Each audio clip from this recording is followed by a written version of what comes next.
Assalamualaikum warahmatullahi wabarakatuh. Alhamdulillah kita masih diberi kenikmatan dan keberkahan nikmat dan karunia-Nya serta kesehatan dari Allah Subhanahu wa taala. Baiklah, saya Fajrani Meyandi dari 4A Akuntansi Pendidikan Ekonomi akan menyampaikan 4 ayat dalam Al-Quran dan 3 hadis untuk memenuhi ujian tengah semester tafsir dan hadis ekonomi. Selamat menonton teman-teman semua. Tentang manajemen, surah Al-Maidah ayat 8. Bismillahirrahmanirrahim. Ya ayyuhallazina amanu kunu qawmina lillahi syuhada'a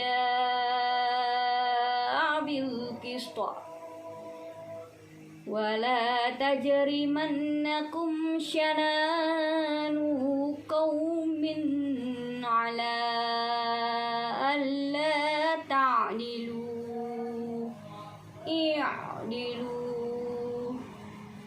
wa aqrabu littaqwa wattaqullah innallaha khabirum bima ta'malun. Artinya, wahai orang-orang yang beriman, jadilah kamu orang-orang yang menegakkan kebenaran karena Allah, dan jadilah saksi yang adil. Dan jangan sekali-kali kebencianmu terhadap sesamamu mendorong kamu untuk melakukan tindakan yang tidak adil. Bersikap adillah, karena adil itu lebih dekat kepada takwa. Dan bertawakallah kepada Allah. Sesungguhnya Allah Maha mengetahui atas apa yang kamu kerjakan. Ayat ini menjelaskan tentang kita sebagai umat Islam harus bersikap adil. Tidak boleh menjadi saksi yang tidak jujur, yang tidak adil, yang dapat merugikan diri sendiri, orang lain, kerabat, dan lain sebagainya. Kita harus adil kepada sesama, baik itu penguasa maupun musuh kita. Dan ini sudah tertera jelas di dalam Al-Quran. Dan kita akan mendapatkan balasannya nanti jika kita menjadi orang yang adil. Dan jika kita adil, maka tidak akan terjadi yang namanya peperangan. Ayat tentang perdagangan, surah An-Nisa ayat 29.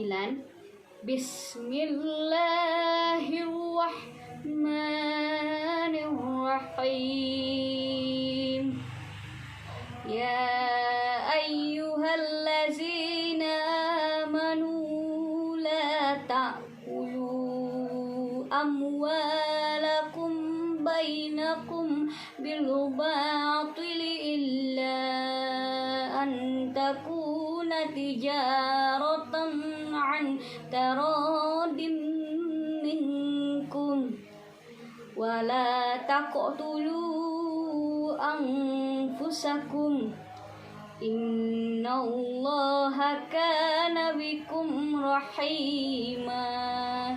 Artinya, wahai orang-orang yang beriman, janganlah kamu memakan harta sesamamu secara batil, kecuali melalui perniagaan atas dasar suka sama suka. Dan janganlah kamu membunuh dirimu sendiri. Sungguhnya Allah Maha Penyayang kepadamu. Ayat ini menjelaskan tentang etika dalam berdagang. Kegiatan perdagangan itu ada 3, yaitu berdagang, membeli, dan menjual.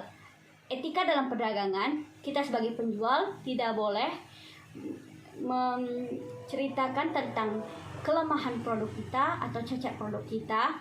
Kita sebagai pembeli tidak boleh mencaci produk tersebut. Kita sebagai penjual harus jujur, tidak boleh khianat, dan harus dapat dipercaya dalam berdagang maupun berniaga, agar pembeli kita puas dan syarat dalam perdagangan di dalam Islam pun tercapai. Tentang wakaf, surah Ali Imran ayat 92. Bismillahirrahmanirrahim. lan tanalul birra hatta tunfiqu mimma tuhibbun wa ma tunfiqu min syai'in fa innallaha bihi alim. Artinya, kamu tidak akan memperoleh kebajikan sebelum kamu menginfakkan sebagian harta benda yang kamu cintai. Dan apapun yang kamu infakkan tentang hal itu, sungguh Allah Maha mengetahui. Kita sebagai umat muslim, walaupun sebanyak apapun harta kita, tetap tidak akan bisa menolong kita di akhirat nanti. Kita harus mewakafkan sebagian harta benda kita yang kita cintai, kita infakkan, karena Allah sebenarnya mengetahui tujuan kita dalam berinfak itu untuk apa. Apakah untuk pamer terhadap sesama manusia atau ria, ataukah semata-mata hanya untuk Allah Subhanahu wa Ta'ala. Jika hanya semata-mata karena Allah, maka kita akan mendapatkan balasan di dunia maupun di akhirat, balasan kebaikan berupa surga dan pahala. Ayat tentang perbankan dan riba, surah Ali Imran ayat 130. Bismillahirrahmanirrahim. Ya ayyuhallazina amanu la ta'kulur riba adhafan mudha'afah wattaqullaha la'allakum tuflihun. Artinya, wahai orang-orang yang beriman, janganlah kamu memakan riba dengan berlipat ganda, dan bertawakallah kepada Allah agar kamu beruntung.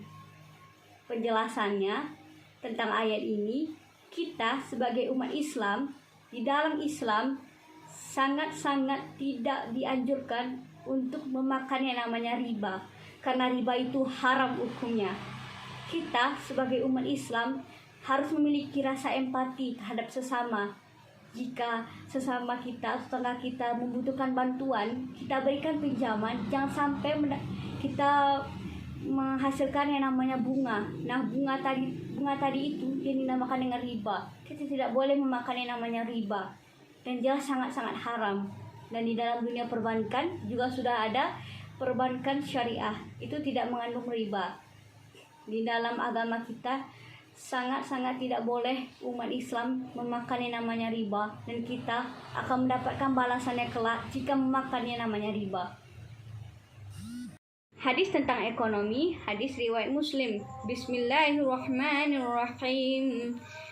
Ani ibni Umar, anin Nabi sallallahu alaihi wasallam, qala la yubi'ur rajulu ala yubi'i akhihi wala yakhtubu ala khitbati akhihi illa an ya'zanalah.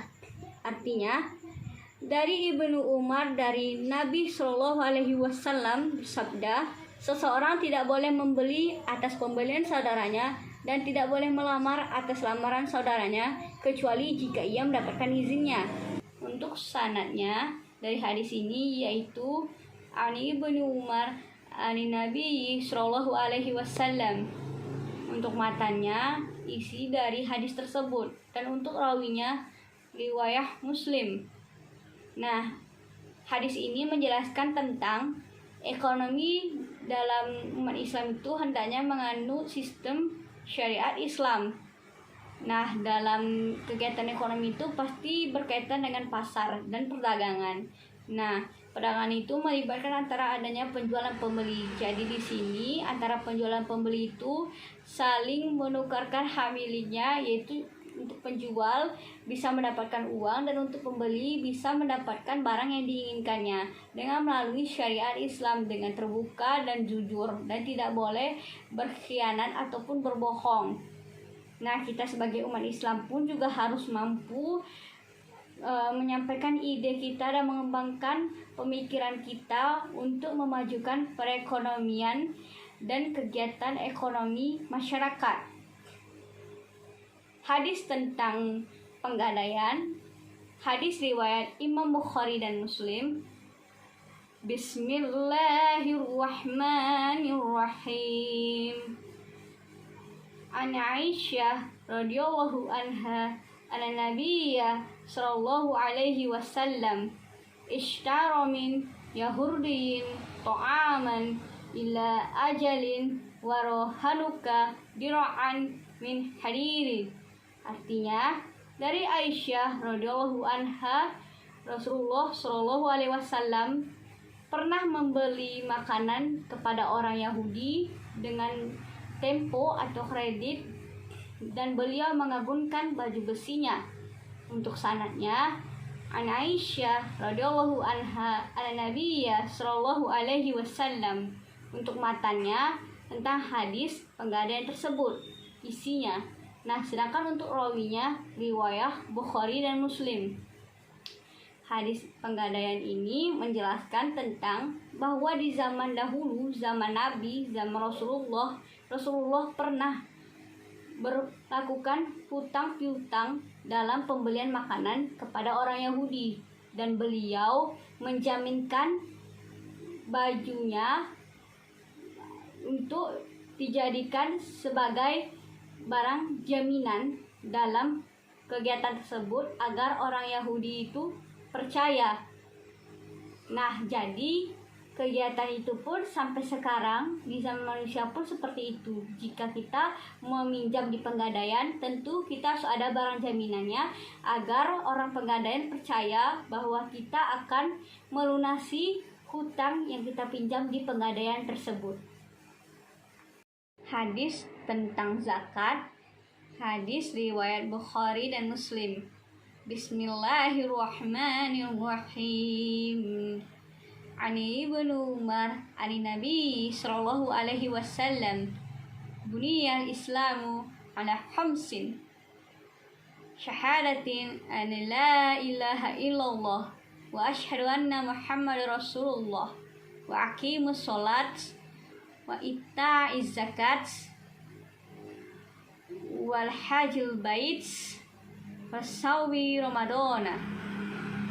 Artinya, dari Ibnu Umar, dari Nabi Shallallahu Alaihi Wasallam, dari Abdullah bin Umar bin Khattab berkata, Islam itu dibangun atas 5 hal, yaitu bersaksi kepada Allah, yakin dan percaya bahwa Nabi Muhammad adalah Rasulnya, menjalankan puasa, menunaikan zakat,